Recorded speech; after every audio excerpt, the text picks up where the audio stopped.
Okay, so yo, that colored cover page that we got for chapter 278 is insane. I mean, we got all three members of the Dark Triad. Tobias drew them all just like stark ass naked, just laying down. And what, by the way, in the way he drew them and colored them, they look a lot paler than what I imagined they would be for the manga and what they even look like in the anime. But I mean, it makes sense and it actually does work for the color scheming that he has going for the color page. Because it really makes the blood, which by the way, it looks like they're like laying down in a puddle of blood and it might be raining blood on top of them, but it really makes the blood pop out on them. Now, this image, like I said, was really cool, but they are stark-ass naked and have this like insane, which they are all three of them insane.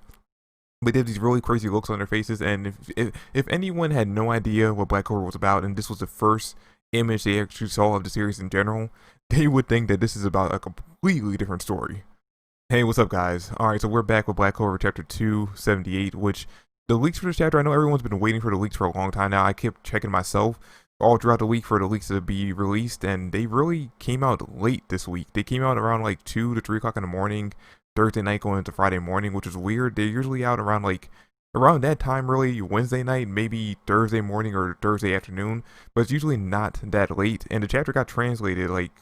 shortly after that, if I'm like got the timeline right. Like by the time anyone even really realized that the leaks were out, the chapter was only maybe an hour or so away from when it's normally released on Friday. So that's probably the reason why no one actually made any videos on the leaks that got released early this morning, because of the fact that they were released so late, which could be because of the fact that since Shueisha had that whole thing earlier this week, or I think actually it was technically last week, when they copyrighted a whole bunch of like material related to any of their series, even though that was already kind of, from what I'm hearing, proven that it was actually a troll and not Shueisha themselves. Still, people who usually post the leaks probably didn't want to have to deal with that and kind of wait until the last minute to really post them on Twitter or any other site, which is probably the reason, which again is the reason why we didn't see any Black Clover YouTube channels, including myself, make a video on the leaks, because by the time they were out, the chapter was already about to come out anyway. Now, this chapter was actually really interesting, and I actually kind of got some things in my prediction video right for this chapter, but I was wrong on one of my major things for the video, and that is that we did not actually get to see Jack unlock the Mana Zone, which was actually very disappointing, but at the same time, it kind of makes sense, because even I can't really imagine what Jack could have for a Mana Zone, like what kind of ability he could actually produce with that.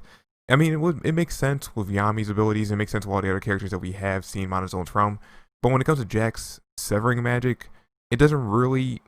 it's hard to really think of what you could actually do with Mana Zone for that. I was also wrong about the fact that I thought we were going to start the chapter off the way we started off chapter 277 with the aftermath of the Yuno versus Xeno fight. I thought we were going to start the chapter off with the aftermath of the Vanica versus Charlotte fight, and some early leaks that weren't really confirmed that happened on maybe Wednesday night to Thursday actually did kind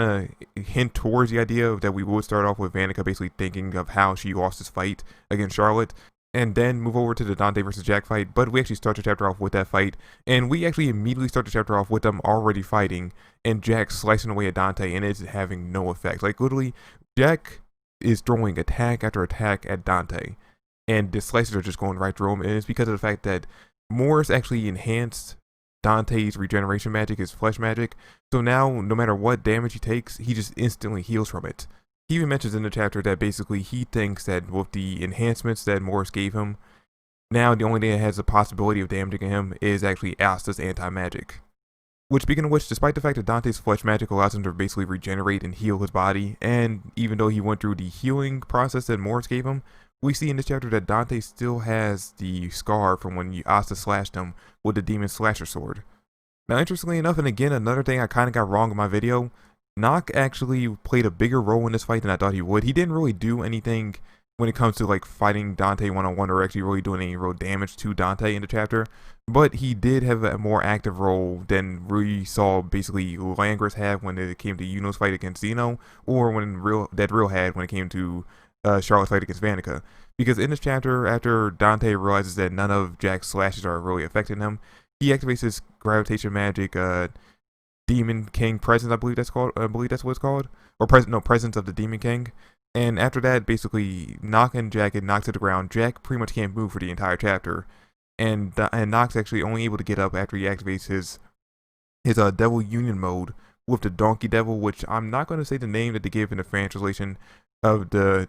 Devil or the Devil Union mode, because of the fact that even though the fan translations have gotten some stuff right when it came to translating, a lot of times they've gotten names wrong, especially like back when they announced Ski Modelo, they completely got that name wrong. So until we get the official translation, I'm not really going to go into what the names are for his moves or what the devil's name is. But the union mode that Nock actually uses in this chapter with the Donkey Devil is actually kind of interesting because he uses the Fortitude attribute, which I guess makes sense for a donkey. I guess I guess a donkey is kind of like sturdy, and you would think Fortitude, I guess, when it comes to what kind of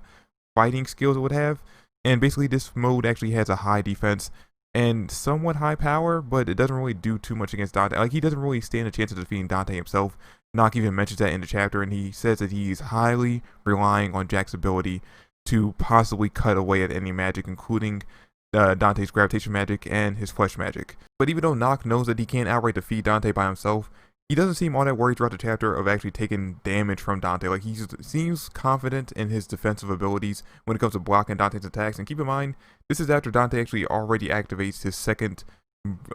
version of his dark mode, where he actually has the four horns. Not the mode that we saw him go into at the end of the fight between him, Yami, and Asta, but the mode right before that when he was still just fighting Yami by himself. And the fact that Noct is not only another devil possessed, but also someone who actually doesn't seem all that worried about taking any blows from him, really gets Dante interested in fighting him. And he actually even mentions to Jack that, despite the fact that you're supposed to be a captain level opponent, is on the same rank as Yami Sukahiro, he entertained me in that fight while you're just flat out boring. And when it comes to Noct, he actually calls Noct very interesting in front of Jack, which really you can tell gets under Jack's skin. And we even have Noct in the chapter taking digs at Jack and basically trying to like play at his ego. And the two characters are doing it for completely different reasons. Dante's doing it because he actually doesn't see Jack as an interesting opponent right now, and actually just wants to take him out early on in the fight so they can focus solely on Noct, because Noct actually is showing him a little bit of an interest. And when it comes to Noct's actually basically just doing it because he wants to kind of like, reverse psychology Jack into getting stronger in the moment and basically having a severe power boost so that he can actually land physical attacks and actually damaging attacks on Dante. And it actually seemingly ends up working, because as the chapter goes on, we get a flashback from Jack, basically looking back at a little bit of his childhood, and we get to see some information about his dad, which, by the way, we don't actually get to see Jack's dad's face throughout the chapter, but his dad, from the back at least, looks literally like Jack, as we know him now, but cosplaying as Robin Hood, because we find out that his dad was basically a hunter and that he focused on fighting off and killing small prey to survive for him and Jack. And he was very excited by the fact that Jack's ability or his magic was to create blades, because he thought that that meant that Jack was going to be able to follow in his footsteps and become a good hunter. But he kept the idea basically nestled in Jack's head: only attack prey that you can fight. Don't attack anyone stronger than yourself. Which we could tell at an early age that Jack really resented that idea of basically fighting off against smaller, weaker prey, because even at a young age, we can tell that he really wanted to basically fight people who would challenge him and cause him to grow stronger, even if it meant that he might end up dying. And throughout the flashback, Tabata actually compares Jack's childhood to that of a praying mantis by showing us the praying mantis eating smaller and weaker bugs. But when we get to the image of the bird eating the praying mantis, that's supposed to represent the ideals or the fear that his dad instilled in him of not fighting stronger opponents because they will kill you. But again, even with that fear instilled in him by his father, Jack still had the desire to fight stronger opponents, because after we see the imagery of the bird eating the praying mantis,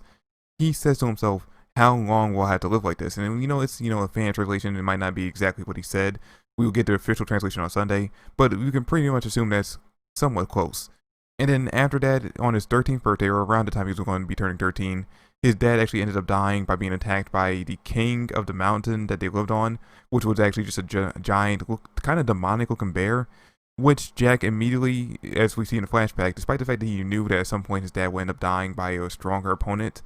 he immediately, despite, again, being only 13, not even having his grimoire yet, he went to attack and kill off the bear, which he actually managed to do. And I'm a little bit torn, because through the wording and the dialogue that we get, or the monologue we get from Jack in the chapter, it seems more along the lines of Jack fighting the bear just to prove something, to his dad's memory, like that he can actually fight off and kill off stronger opponents. But at the same time, you could also interpret that Jack going to fight off against the bear is getting revenge for the monster or the beast that killed his father. And again, it doesn't really seem like that when you read the dialogue or read the monologue from Jack, but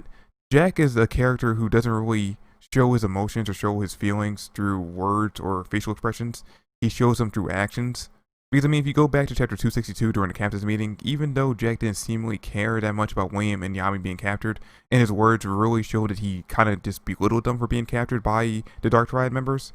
he was the first person to get up and actually try to attempt to go over to the Space Kingdom by himself to rescue Yami. He was the only one, or at the very least the first one, to make an attempt at actually trying to go there. So again, even though Jack never said throughout the flashback that he wanted to kill the bear off to avenge his father, because of the fact that Jack is a character who shows his emotions or shows his like feelings towards other people through his actions, I can imagine that, you know, this him going basically seeking out the bear was his way of getting revenge for his father. Now, like I said, we actually do get to see Jack unlock a brand new spell, or not really a brand new spell, I don't think, really, but we'll get to that in a second. But before that, I do want to mention the fact that I know a lot of people out there seem to think that Noct is working alongside Lucifero and Dante and the Dark Triad members, but I think we have clarification in this chapter that he really isn't working with them. He might actually have some kind of secret plan that he's not telling anybody in the Clover Kingdom about, that involves whatever the Dark Triad is doing, and basically interpreting it or, you know, using it for his own methods. But we can tell in this chapter that he actually has no intention of working, or actually isn't working, I should say, alongside at least Dante. Because Dante, as he says in this chapter, was not aware that besides Asta, that there was any other devil possessed in the Clover Kingdom. Now, at the end of the chapter, we actually see Jack unlock, I guess, a new spell. I know some people are probably going to call it a transformation because it actually does resemble a transformation that a character had in Tabata's previous work before he worked on Black Clover, Hungry Joker, which the character who kind of was Noelle's counterpart in that series had an ability or transformation that actually gave her like blades extruding from her body, similar to what Jack is doing in this chapter. But I don't consider this a transformation, because all it seemingly is doing is basically just taking the blades that he usually gets on his arms for his severing magic and just sprouting them out from other parts of his body. It doesn't really feel like a transformation to me. It feels more along the lines of basically just using his severing magic, but instead of just using it on his arms, he's using it, like I said, throughout other parts of his body. But the new magic or new spell that he's using, even though we don't get a name for it in the chapter, is actually really interesting, because immediately after he activates it, he's able to cut away at Dante's gravitation magic, or at Lucifero's gravitation magic, I should say, and basically lets him and Noct be able to move freely throughout the fight now. And immediately after that, he goes to slash against Dante. It doesn't really work the first few slashes, but by the end of the chapter, he actually manages to land a slash on Dante that seemingly does a lot of damage to him. Now, if you look at the beginning of the chapter, we started off with Jack slashing at Dante, multiple slashes, just like we have at the end of the chapter, but none of the slashes are working because Dante's regeneration magic is just too quick. But we see it work at the end of the chapter with his final slash, because Jack, just like he said he would back in chapter 210 when he was fighting off against the elf version of Fauna, finally unlocked the ability to slash away at recovery magic. That's pretty much all there is for chapter 278. We didn't actually get to see the fight between Dante and Jack end with Dante's loss. We just see that Dante actually managed to take some damage from Jack. Now, what I think is going to end up happening in chapter 279, because we didn't see Dante lose against Jack just yet, I think we actually are going to see the returns of these three fights against the Dark Triad members. But I think it's actually going to start off with us checking back in with the three captains that have kind of split away to fight off against the Dark Apostles. We're going to see the three of them basically see the aftermath of them defeating the Dark Apostles. And then there's going to be something like they're going to sense some kind of like magical energy or something like that. And then say something along the lines of rushing back to get up with, or meet up with the rest of their team. And then we're going to cut over to the first of the three fights that we're going to go back to, which is going to be Vanica versus Charlotte. Because unlike the other two fights, when it came to Charlotte versus Vanica, we saw Vanica get very easily defeated by Charlotte using the strongest form we saw her use so far in the series, which was the form that she was pushed to use when she was fighting off against Lord Pachica, Nero, and Noelle all at once. So, because of the fact that she was defeated in that form, and we haven't seen Dante go into the strongest form we saw him use against Asta and Yami, and we still haven't seen the strongest power, or the powered form that Zeno can use, it makes more sense to start the next chapter off, or next round of the Dark Triad fights with Vanica, because of the fact that there'll be more hype, there'll be more excitement by the fact that her using her strongest form already got defeated by Charlotte, and then coming back with an even stronger form than that. But anyway, guys, that's going to do it for the review. Thanks for watching. I hope you enjoyed. If you did, drop me a like, subscribe to the channel. I would greatly appreciate it. Comment down below your thoughts and theories, and I will catch you guys with the next video. Peace.